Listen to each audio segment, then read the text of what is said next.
Bắn lên các.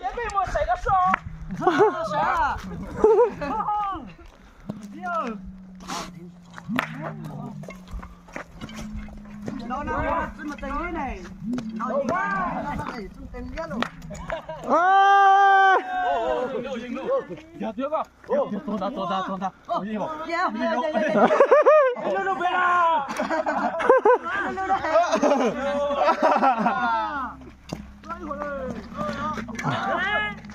Đâu cái gì vậy?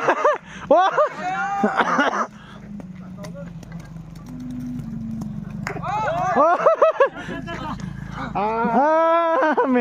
Mẹ nó câu gió. Giờ con nó sinh ta. Thì không đâu. Không làm một lắm gì.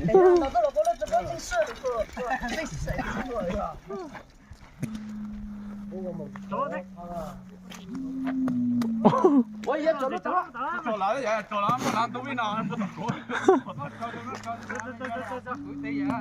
À, tao cố ta vậy.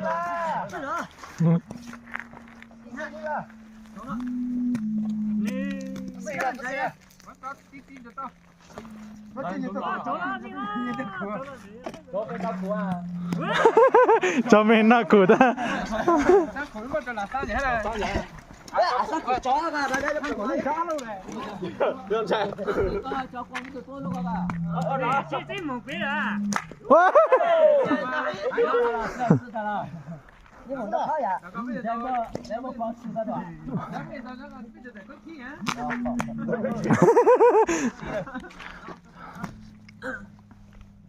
Hello chó.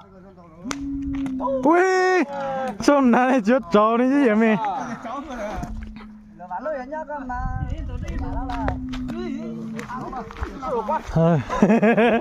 Mày con đó.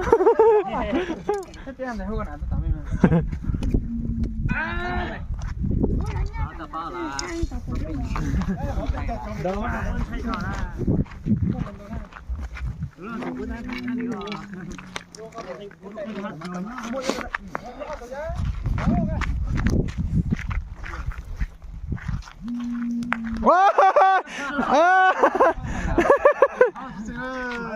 Danh giáo lại chứ爽là.